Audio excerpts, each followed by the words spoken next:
So we are going to begin this morning, and I want to thank you for coming to talk about the gift of story and writing your story. My name is Connie Malloy, and I am a member of St. Matt's for about a year now, and have been coming to the church for a couple of years. I actually came to this church through, I know Pastor Chris, I taught his daughters dance when I had a dance studio, and I was a dancer in my former life.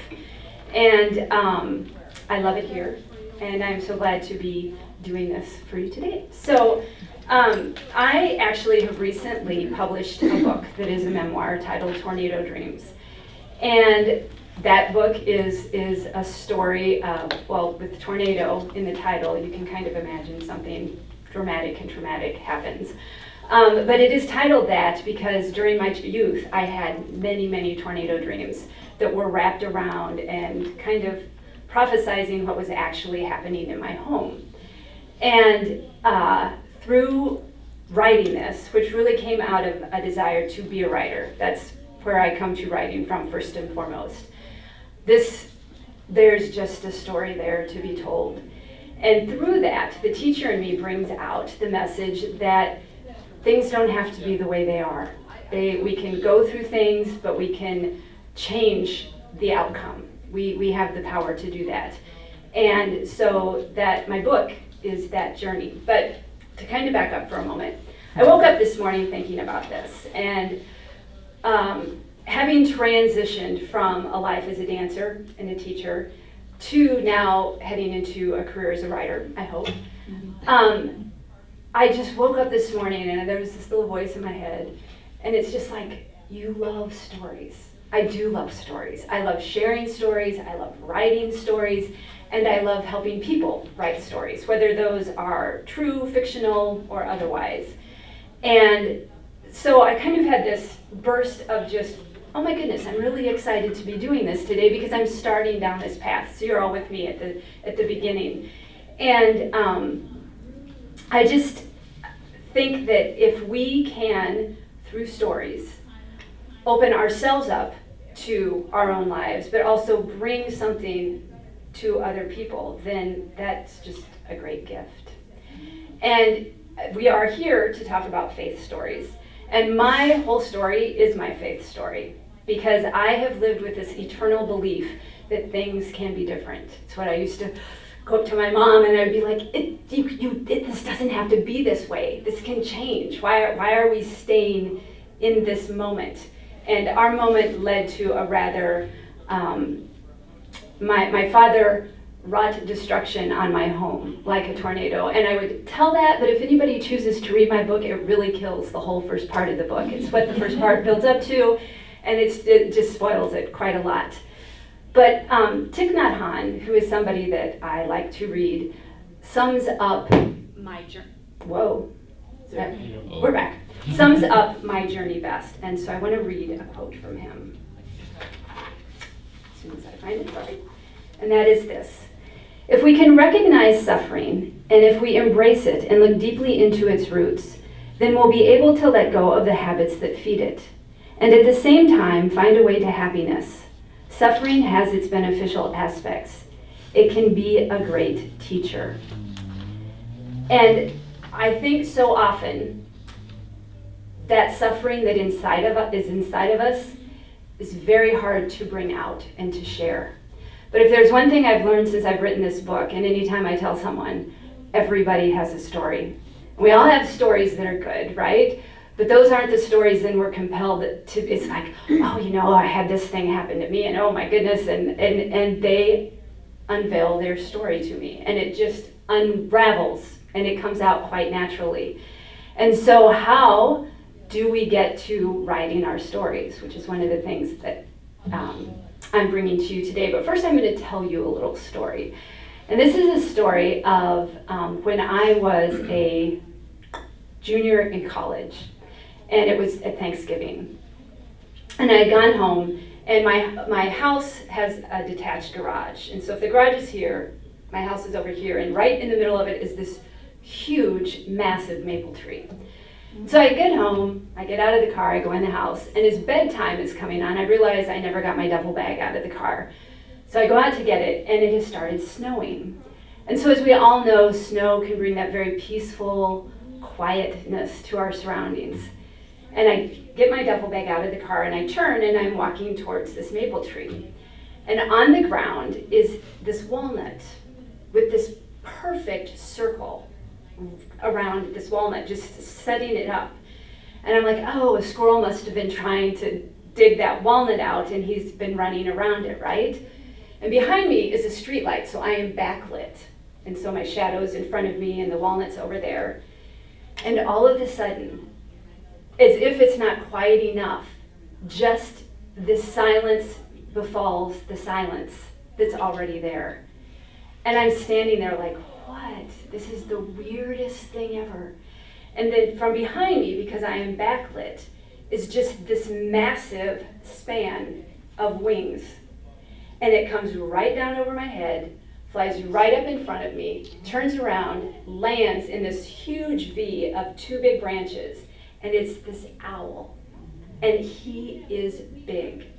And he just lands, and we're just standing. I'm stunned.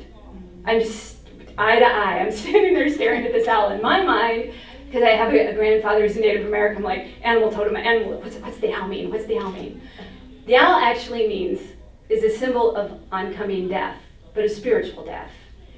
And I don't know that at the time, but I'm standing there staring at this owl. And I look down at the walnut, and I'm like, if that walnut is here in the morning, I'm going to come out and get it. I'm going to give the squirrel one more chance to get it for his food. But if it's still here tomorrow, I'm going to take that walnut and keep it forever to remember this day. And so the next morning I get up, and in my house slippers I go running out in the snow, and the squirrel must have been trying to get in, which tells me the owl didn't eat the squirrel, but because there's a fresh circle around it. And I dug it out, and I actually I made this little pouch. And in this pouch is this 32-year-old walnut that I have somehow, through the rest of college, the 450 different addresses that I've had in my adult life, this has stayed with me. And that owl that evening, now that I look back, was the harbinger for what was coming in my life, which about 8 months later, this scene that won't be mentioned now, that's at the end of part 1 of my book, happened. And it upended my entire life. And just sent me into my darkness. But my faith I've always believed there is light at the end of that tunnel. You just gotta walk through the darkness to get there. And so that is my faith journey, and that is what is brought out in my book, is that I take the reader through that path. I write it in the first person present, which is not really, we don't tell stories in the present tense, right? I just told that in the past tense. I didn't say I walked out of my mom's house and I stood in front of the tree, I'm standing in front of the tree, right? But I write it in the first person present so that the reader is actually on that journey with me, and the reveals that come to me come to the reader as I am experiencing them. So, and then the book takes you into the end where I am an adult, and now I'm also reflecting back on certain things. So that's the book that I wrote. That's my faith journey. What I want to bring you today is to encourage you to do the same, not necessarily over even necessarily some kind of trauma like I had in my life. But on the workout, or on the handout I gave you, on the workout, that would be the dancer talking, right? So, and writing can be a workout. It's just a stationary one. But I give why to write your story. And these 4 reasons I believe are just so paramount, which is the first one, which is it is healing.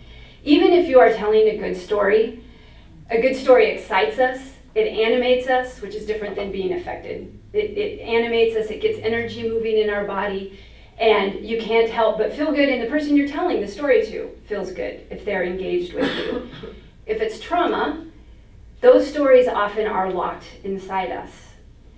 And just as it takes more muscles to frown than to smile, it takes so much energy to keep a story of pain and trauma locked. That stops movement in us. And once, if you want to use the dam, you let the dam break, you let it unleash, and that energy of that story can start to move through you, you are releasing it. And you now can start to move beyond it and look at it maybe even differently. Like lots of times when we're holding something, we can't see the positive and the negative. We can't see maybe what the lesson is in the story. We're just trapped in the event. And when we can take that event and turn it into a narrative, we are changing that for ourselves, and that's very healing. 2, it's a gift to other generations. It's great. What is that? I actually, skipping down, I have life events to just kind of things to think about, like if you want to start writing one. And number 10 is my first one. What's the first truly independent act you ever made? And if it failed, it makes it an even better story often, because so many lessons come out of that. And how great it is to pass that down to your children or your grandchildren, that, this is when I started feeling independent, and this is how it went for me, good or bad. But there are stories in that to be shared, and then I think it just brings us all closer to one another. And thirdly, you become conscious of the road you've traveled. And so often we're on our road where we are. And I've never noticed that as much as once I had a child. You are always so presently with that child. And then she's 9, and I turn around and I'm like, wow, have you changed so much? And you're with them day to day, so you don't really notice that. It's like my brother told me the last time I saw him, he's like, wow, you're letting your hair go gray. You're looking a little older. I'm like, hey, thanks. But he's much older than I am, so he's taking pleasure in that. But so when you sit back and you reflect, which is what happened to me, that was the gift writing my book gave to me, is that it's been a long time since I've been the person who came out of that trauma, and I've been living a very different life since. And when I finished the book and I turned around and I then read what I wrote, I was like, wow, that's been my journey, and I made it. And I knew I made it, beginning to write the book, but it was very different sitting there and reading that and discovering that where I had traveled. And the last thing is, your life deserves a voice. Even if you put that voice in a journal and you don't share it with anyone, you are giving voice to an experience in your life, and that is mighty powerful. And so, writing your story, yes, it's great to share it if it's something you are comfortable doing, but just writing it for yourself can bring so much healing. And we all deserve to do that for ourselves, because again, I truly do believe we all have a story. Even if it's traveling and having great adventures traveling, things come out of those stories, right? That's a good thing too, and to reflect on that and to look back on that. And then you might also discover, wow, that little weird thing that happened over there, now I kind of get that. And that little weird thing might be God giving you a message along the way as well that hopefully you picked up. So those are 4 of the main reasons that when I look at story and I think of writing it and to bring it to people, that's what I think can be had from that. How to begin a story. If you're someone who you've never thought, how would I go about writing that? How do you take an event and turn it from an event into an actual story? These are just 3 very simple prompts to do that, that actually probably came out of my creative writing classes from years ago. I don't really know where they came to me from. They've just kind of always been with me, but write down 5 events and then make a beginning and a middle and an end for each of those events. And then start attaching senses to the story. Because as soon as you start thinking, okay, well, smells? What were the smells around me at the time? Or what was really in the room? You are already beginning to engage your memory and triggering things, and other things are going to come out of that. So those are just really easy things to sit down and start doing if you want to do that. And then I just give a list of 10 things that if you're having a hard time of, when's the moment when you realized your parents were human and flawed?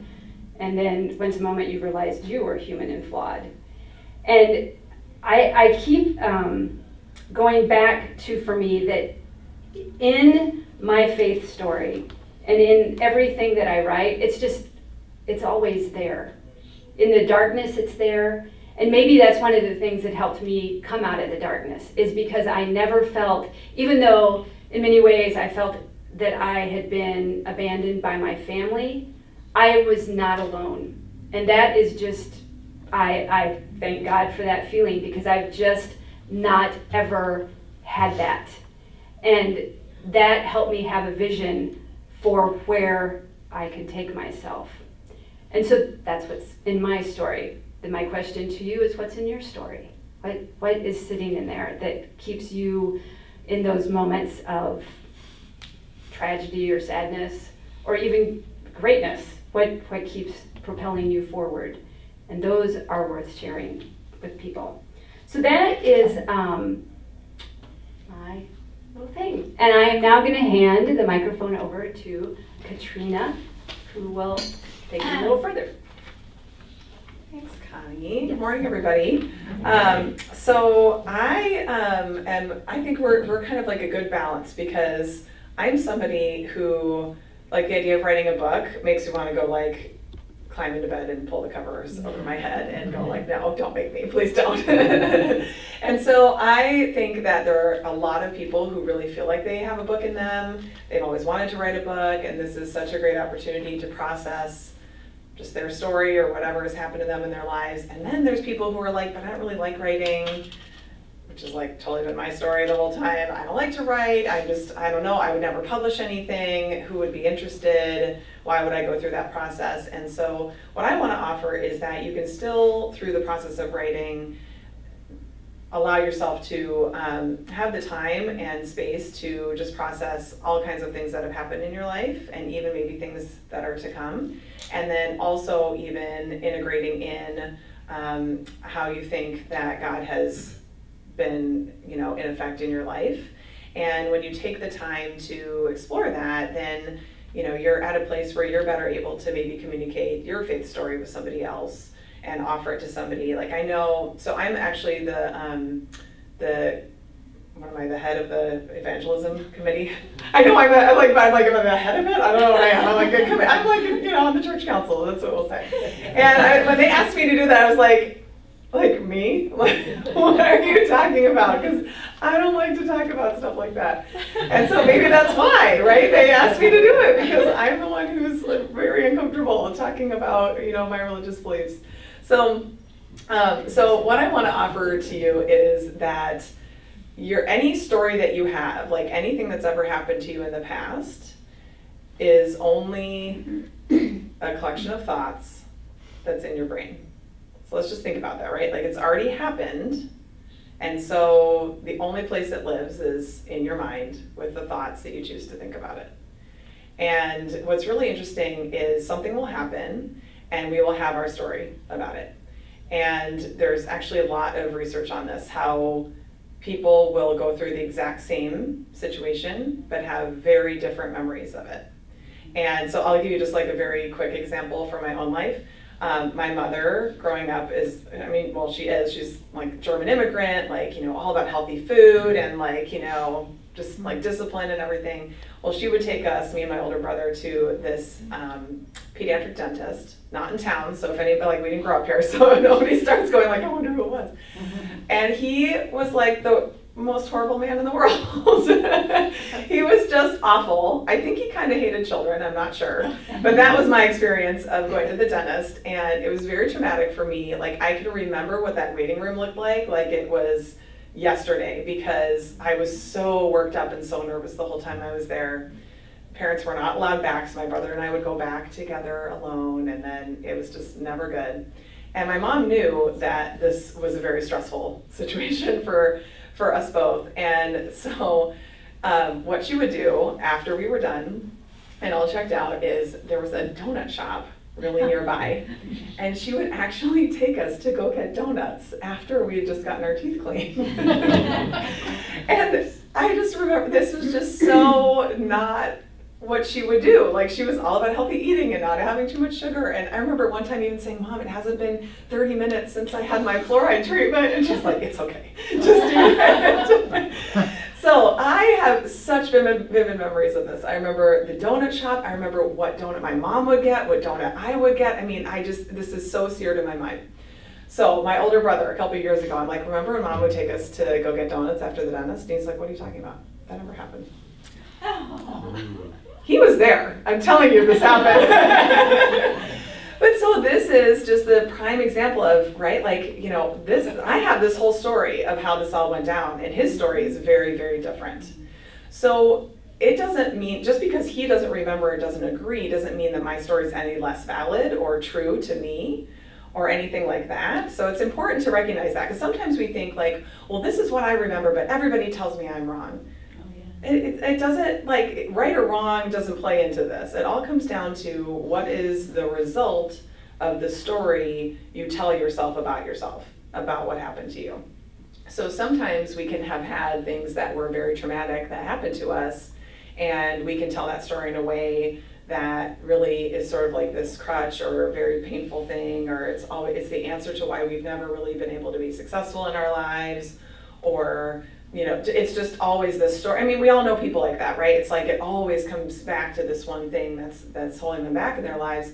And then there's other people who've had terrible experiences in their lives, and they tell a completely different story. And you know, it's not like they're happy it happened, but they can look at it and go, okay, because that happened, these other events happened, and those were what helped me to become the person I am today, which, you know, and I'm really proud of that. So like a prime example is Oprah Winfrey, who was, you know, raped, and I mean, she just had terrible upbringing, and she totally was able to, you know, become an amazing person. Same with Tony Robbins. If you guys know Tony Robbins, he was beaten terribly by his mother. I mean, she basically like drove him out of the house. They were like low on food all the time, and he's somebody who just turned that whole story around. He could have allowed that story to just ruin his life. So this is available to all of us. So I'm going to give you an example. So I gave you like the dentist example because that's kind of like a lighthearted one. But I'm going to give you an example of something that happened to me in my life. And I'm going to give you kind of two versions of the story so you can see the choice that you have in deciding how to tell the story. And both of these versions are true. Okay, so I'll tell you. So a number of years ago, we had our first child, and that all went fine, and then we weren't able to get pregnant again on our own. And so we, after a while, decided, okay, maybe we should look into some, you know, go to an infertility specialist. So we did that. Nobody could find anything wrong with either of us. And I had always said we would never go to like extremes and do in vitro or anything like that. Well, then we ended up doing it. And it was super difficult because I just didn't want people to know at my work, and so there was a lot of hiding and a lot of like kind of lying, even like why I had to leave work to go do things. I really had an appointment, but I didn't want them to know, and super stressful time. And so we ended up doing the in vitro, and well, first before that, the doctor that we had was just not helpful at all, and his staff too. I mean, one time I needed to go in, I think it was New Year's Day, and they were like, oh, sorry, we're closed, too bad. So missed that whole cycle.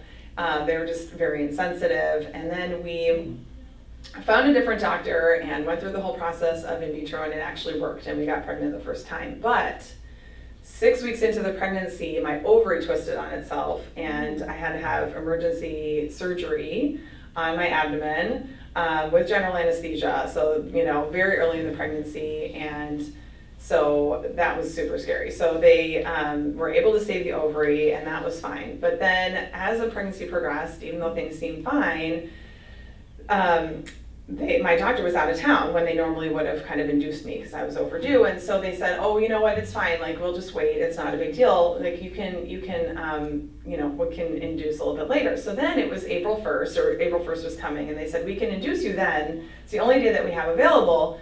But the reason that there's, you know, openings is because nobody wants an April Fool's baby.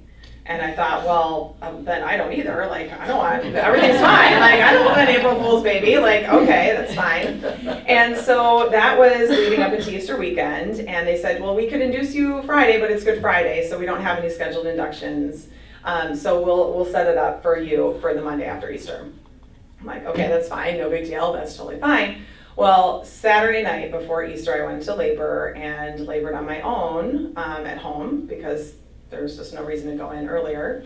And so then we went in very early Easter morning, like 7, 8 in the morning. and got hooked up to the monitors, and the baby had died while I was in labor. Oh. Yeah. So that was obviously super devastating and like the worst thing that had ever, happened to me in my life. And it was just like, we didn't even know up from down. We didn't know what was going on. We had a child who was 4, who was expecting to come to church here and then come meet his new baby sister. And so my parents had to tell him. It was just a very, very, very challenging time. Okay, really, really hard. Okay, version number 1. Okay, version number 2. So you can see like all the pain. Everything I told you was true. Okay, this is version number 2. We were so blessed to be able to get pregnant with our first child on our own. And he was so amazing that we really wanted to add another child to our family. And when things weren't going the way they seemed like they should, we went and got help. And we were so grateful that we were able to afford to pay for the help that we needed, even the things that weren't covered by insurance, which was a lot of it. And so we found this magnificent doctor who was so amazing and really worked with us. And not only that, we got pregnant on the first try, which was so great. And then I had this ovarian torsion where my ovary twisted on itself. But because I was going to the infertility specialist, we called them first, and they said, come right over. And he was able to take me into the operating room and save the ovary. Like if we'd gone to the emergency room, I would have sat there long enough, that ovary would have been long dead. There would have been no way to save it. So that was a total miracle. And then I had this great pregnancy. Everything was totally fine, and no problem at all. And then they offered me different options of when I should induce. I chose not to do the April 1st one because there seemed to be no reason to do that. Everything seemed fine, and it probably was fine at that time. And then I went into labor, and it was really super sad that the baby was dead. But from that time moving forward, while I'll never be glad that baby died, I can see the amazing things that have happened. I became a better mother because of this. I became a better friend, a better daughter. I really started to see what's important in life. I just stopped taking things for granted, like, that just if you get pregnant and get past the first trimester, you have a baby, like it's a take-home baby.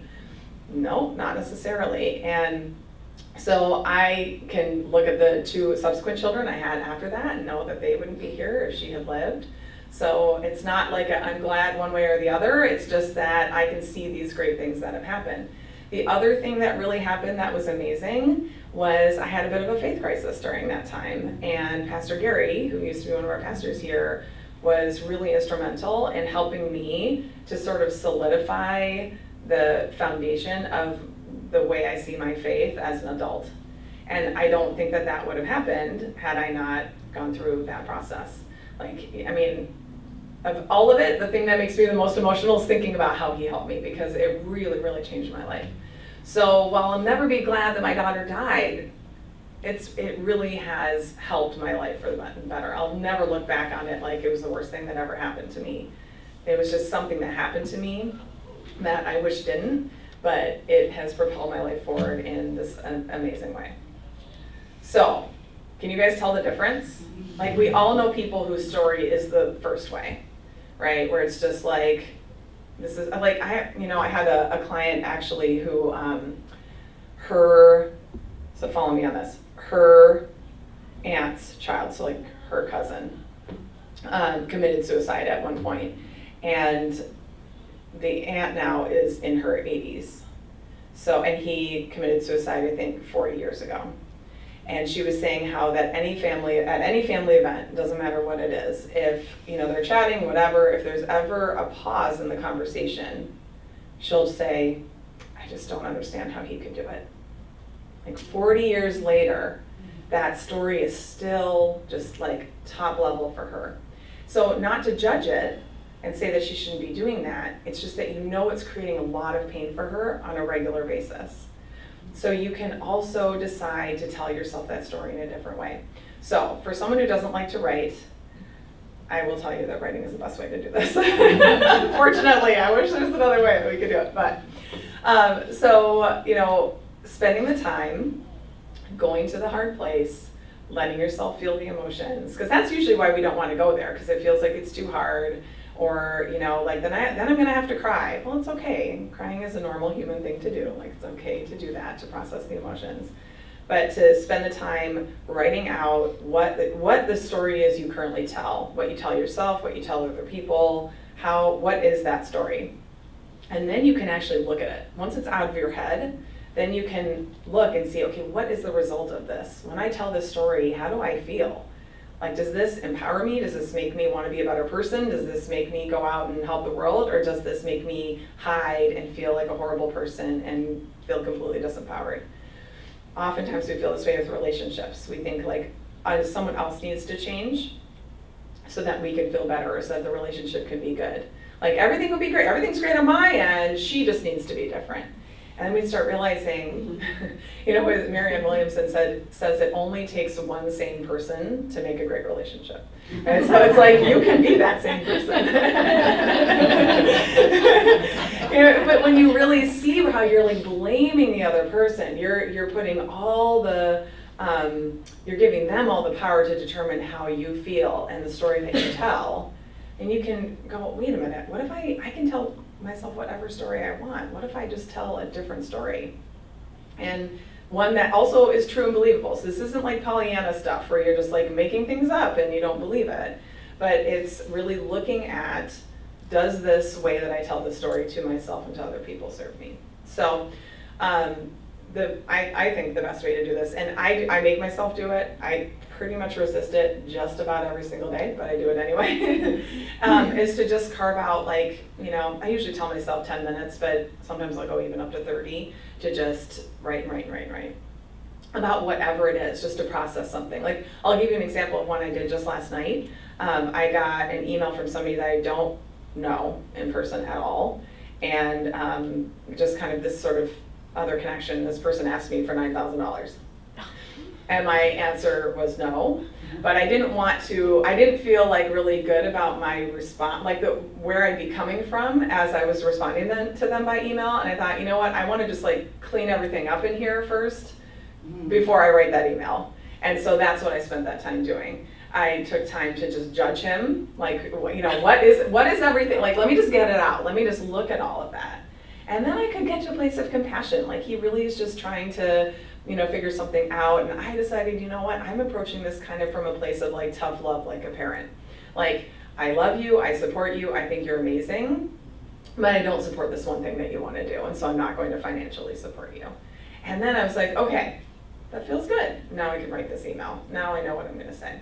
So that's like on a really micro level, a way that you can do this, where you can just spend some time questioning what you believe. Because really, beliefs are just thoughts you've thought so many times that you believe them. You just decided to believe them. So a lot of people, especially in religious circles, will be like, well, no, you should never question your faith or never question your beliefs. And I actually think it's the opposite, because when you question them, you can reinforce them, right? You can go, do I believe that? You go, you know what? I do. I really do believe that. Okay, great. And then you can find other things where you go, like, that's just been the story that I've always been telling myself. I don't even think that's true. What if I just dropped that? Then who would I be? Then how would I show up differently in my life? How would I get different results? So I never even told you guys who I am, so I had to tell you that really quick, and then we'll go to questions. Just like jumped right in. I'm Katrina Ubell. I'm actually a physician, and I have an engineering degree. Like, writing is not my thing. I took one English class in college, and I only took it because it was a requirement to get into a medical school I was applying to. So I was just, this is not my thing at all. But see, I have the story I don't like to write, and I've been questioning that, going like, what if I liked writing? Maybe writing would be more pleasant. Maybe I could just decide that I like writing, like, I could stop telling myself that story. Right, that's another example of where you can do that. So about 2.5 years ago, I actually left my pediatrics practice. I was in practice for 10 years in town here, and I left, and now I'm a life coach and weight loss coach for women physicians. So I work online with women physicians. I help them lose weight, but really the way I help them lose weight is by helping them with all their thoughts and their experiences in their life that are so uncomfortable that they use food to overeat to feel better. So once we're not overeating, we know what all the issues are, and then we coach on that. And so this kind of what I've touched on is one of the things that I have them go through. You know, you can do this with like, what is your story with, you know, if you've always struggled with your sister. Like, this is my story about my sister. This is all the infractions, you know, from day one that I remember, right? She was born, number one, yeah, so, or whatever, right? You write that all down, and then you can just look at like, okay, what are the actual facts here? There's generally going to be very few actual facts. Facts are things everyone would agree on, so that means the other person has to agree on them too. It's going to be very few things. And then you just decide, like, do I really want to think about her this way? You know, what's another way I could think about her that also is true? And you can rewrite that story and have that be your new story. Your brain's going to try to go back to the old way because it's very familiar, it's, you know, well done. But you go, no, I'm not doing that story. This is the story of my sister. I love my, you know, because what we always say is, like, she just makes it so hard to love her. But what creates love, right? Our thoughts about the other person. So we can change our thinking to create love for someone who is even, you know, a quote unquote difficult person in our lives or things like that. So that's my background. So we have like 10 minutes or so for questions. Do you guys have any questions? Thoughts? Do you guys like writing? Are you into writing? Yeah? I don't have a question. I happen to be dyslexic. And so, and I wanted to come just to kind of see what you guys are going to be talking about more than anything, because I do not write. Yeah. I mean, I was going to literally. say audio would be perfect for you. Maybe. I don't know, you tell me. That's my thought. Possibly. But, so writing for me is like almost impossible. I mean, I will give you an example. Like, I can't even really decently write a grocery list. Right now, at my home, and I just recently, 2 years ago, went to a smartphone and I got like Google Home for free with it. And I use it all the time now to, when I do need to write, just to spell words.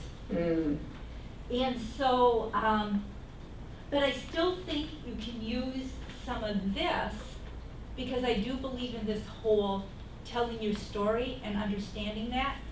I probably, because I can't put it down on paper to do it, but I think I do it in my mind and that kind of thing, because I think a lot of the things you were talking about, going through difficult points in my life, I have come to some of those same kind of conclusions. And I guess the reason I want to bring this up is because I think there's probably a lot of people like me out there. And I think that using some of these techniques, you can still do that, but not necessarily where you would have to literally write it down. Do I believe that what you're saying is actually true? Yeah, but. But you have to go with what you're, you know, Right. Like I would say that, I mean, typically people who really struggle with reading, then And I read all the time. I love to read. So reading is great, it's the writing. It's the writing, it's the spelling. I'm phonetically dyslexic. I did not find this out until I was 35. Do you know what I think would be interesting is, you know, there's these dictation stuff, the Dragon is one, like where you can dictate into it, like you would just talk into it and it would turn it into a text document. And I'm really not tempted. No, but this would be easy, but anyway, people but say this that is all like, the time. it's such a great example of like, but I'm not tech savvy, like I don't do technology, right? It's, and then like what happens, technology is hard. But Right. what I love is the way you tell the story about the dyslexia. You're not like, see, like this just isn't gonna work. You're like, I could probably do this, but just maybe in a different way that's gonna work Well, for me. and for It's me, great. when it's been really important for me to write something, like for when both my daughters got married, it was really important for me to get up and speak and say something. And so, and I can't tell you how many hours I spent on trying to do this.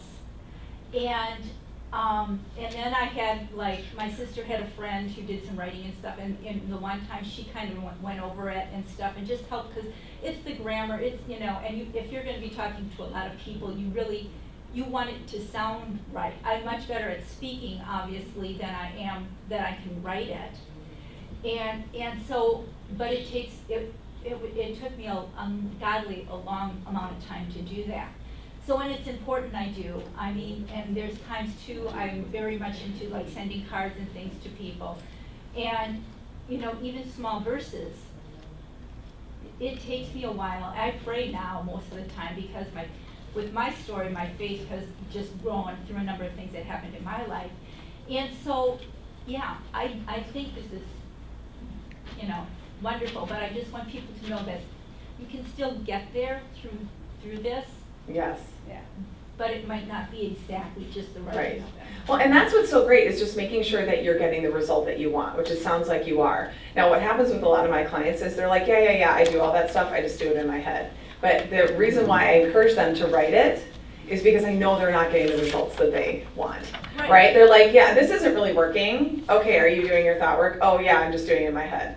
Okay, let's try actually writing it down and seeing what happens, right? So for them, it's something maybe that they need to do. Now there's definitely times where I do it in my head too, but for me personally, it's always better if I write it down. But you can't always, depending where you are or what you're doing, So I don't know, do you have any thoughts about that? My suggestion was, do you know someone?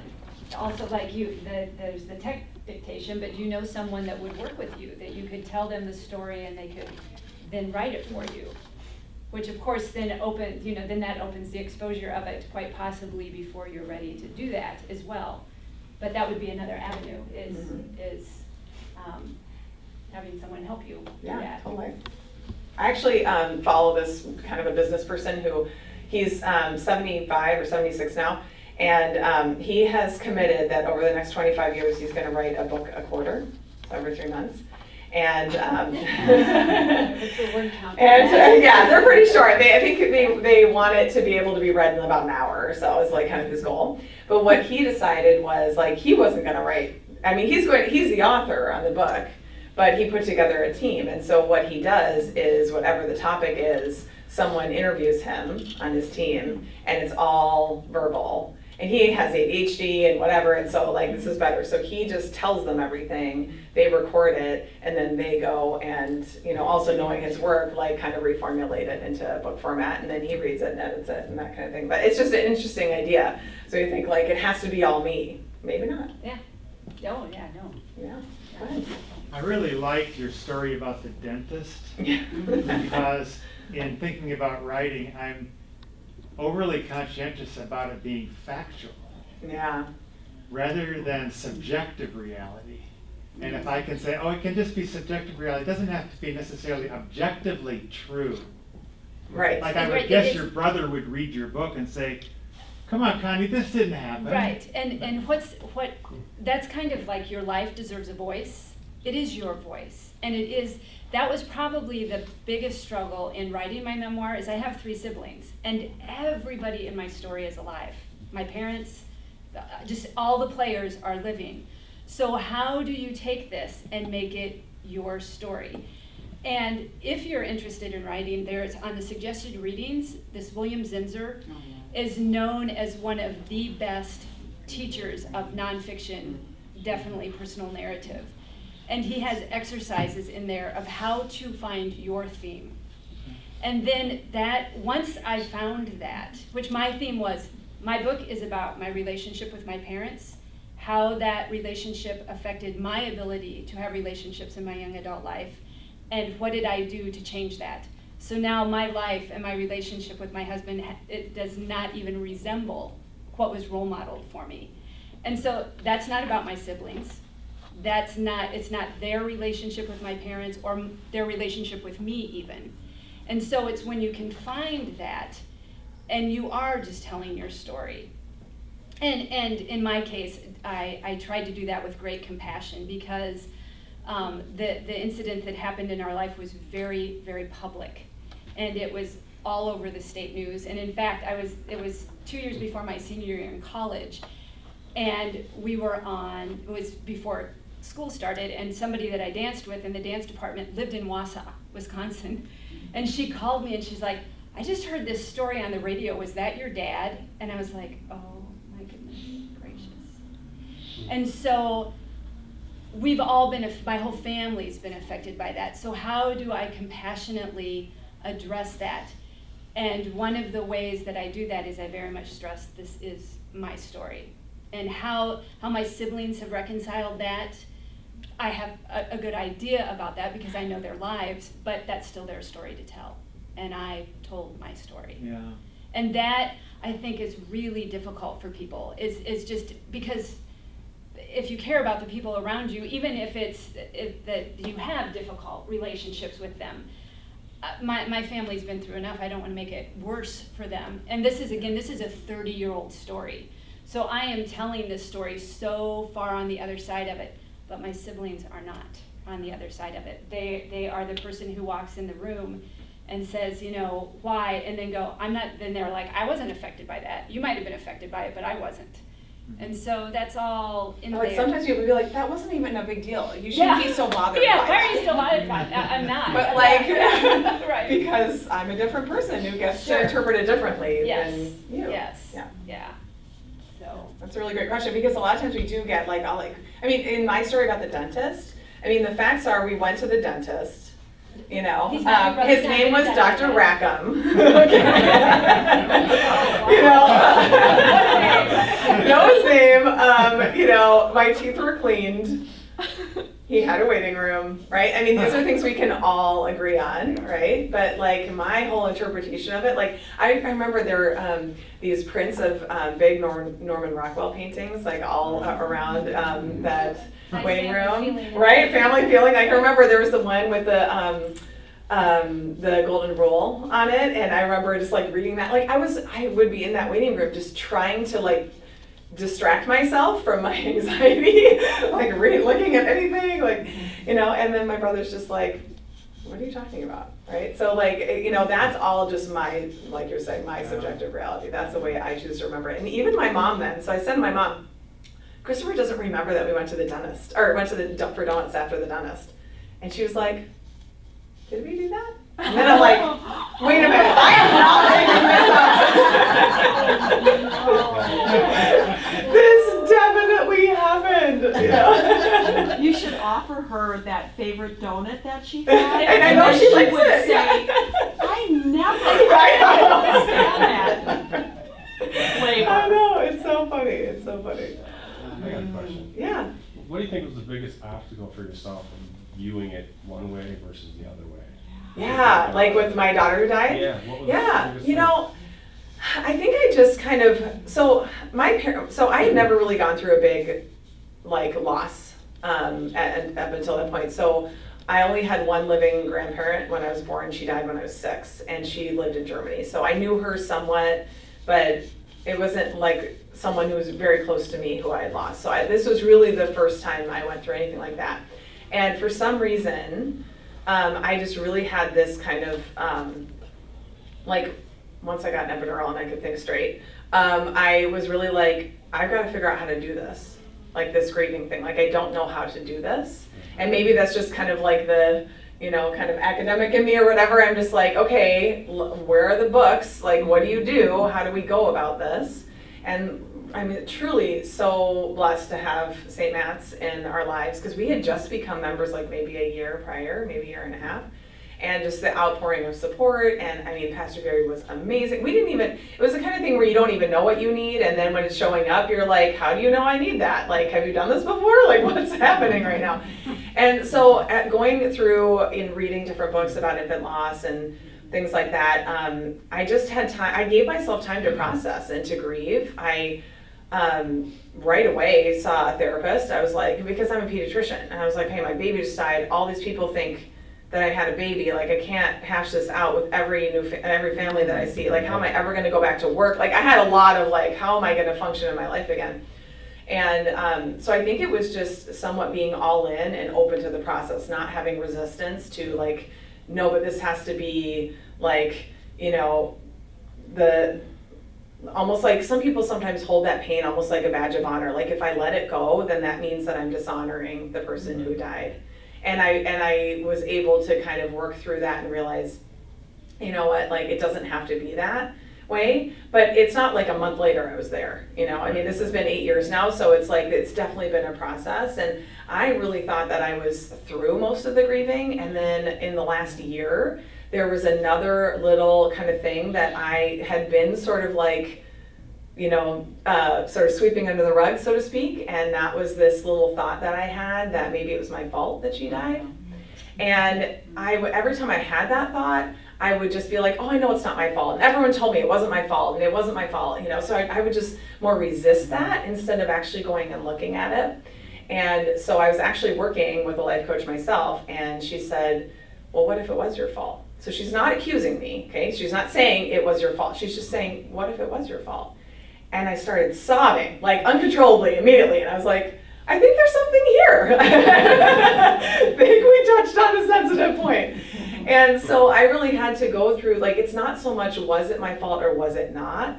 It's more the idea of if it were my fault, can I still love myself anyway? Can I still be at peace with myself anyway? Can I, because think of people where it really is their fault, right? Like somebody who drives drunk and kills somebody or whatever, right? Everyone would agree that they did that. How do you move on, right? You have to, work through that. So that was my work of basically going there with like, it was my fault, being okay with it, and now it doesn't matter to me. It's kind of irrelevant. So that's like, we can have that resistance, just being willing to go all in and feel the emotions, and then going like, so how do I want to tell this story in a way that serves me? Like, I don't want to feel terrible every time I think about it. I had a friend who actually supported me significantly right in the beginning stages when this happened. Her husband had died very suddenly, very young. Literally, basically dropped dead at like 25 years old. And it was and she, 2 children, 1 on the way. Very difficult. And she was, I think, about 6 years out. And there came a point where I realized, I think I'm actually further along in my grief journey than she is. Because she was just so hanging on to, I really just wish she were here. And even though she was already married again, she's like, well, I love him, but my first choice would be the one who died. It was almost like she really felt like she was dishonoring him if she kind of let go of that. And I could see that and go I don't think I want that to be my story about this. I think I want it to be something that's positive, but not trying to, put lipstick on a pig, right? Not going well, who cares? It's not a big deal. It was a really big deal. I don't want to think it wasn't a big deal, but I also don't have to think that it was ruined my life. Can you know I what I'm saying? add Go one ahead. thing to that? Yeah. I think too, because I too had much therapy, and in my book I take the reader through that process, that when you go all in, you come to the place now, I have fond, happy memories of my childhood. It was very hard to have those before. But now it's the going in, the unblocking, the letting go. That and I don't have to fantasize those things to feel good about them, if that makes sense, because that's one of the things my brother does. He makes these events, the good events, so much larger than what they really were, and he thinks that that's making him feel better, and then I get the phone call the next week that we're right back where we were. But it's the going in and the letting go that actually allows you to hold on in the way that you're afraid you're not going to be able to if you let go. Does that make sense? That the memory is you can get to the good side of the memory, I guess is what I'm trying to say. Yeah. I think you have to be willing to process emotions. So many of us are so unwilling or afraid to feel a negative emotion. We just are ew, gross. I don't want to do that. That feels terrible. So I'm just going to resist it or avoid it or react to it, but not actually feel it and process it. And so I'm not a person who remembers quotes. This is seriously the only quote I remember, but I read this early on, right after my daughter died. And the quote was, grief is patient, it will wait for you. And I was like, okay, I get it. I can do this now, or I can gain 300 pounds, or I can get divorced, or, I can, just be a horrible mother to my living children, right? Or whatever, right? So I just really recognize this idea of, you have to go through it. It will always be there. There's no circumventing it or avoiding it that doesn't have some other negative consequence in your life. And that's why I think that writing can be so helpful. It was actually recommended to me after she died, to do some journaling. And I was like, I don't like to write. So I did that once, I think. But now in hindsight, I'm like, no, it probably would have been good, to spend some time doing that. And one other thing, as soon as you said that, my therapist, when I started going, said to me, the amount of joy that we can feel in our lives is parallel to the amount of sorrow and pain that we're willing to feel. So if you have this sorrow sitting there and you are unwilling to go there and feel that, you are stopping yourself then from feeling joy in other areas. And that was kind of that did that same thing too with me. And then I was like, wow, I've got a lot of joy waiting out there for me because of what I've been through. So I'm like, if I get to balance that out, this will be good. Right. But it triggered me in the same way that quote triggered her. Yeah. So. Do you have a question? Or, we're probably done, but. Yeah. Thanks, everyone. Yeah. Well, Thank you thank so you. much for coming.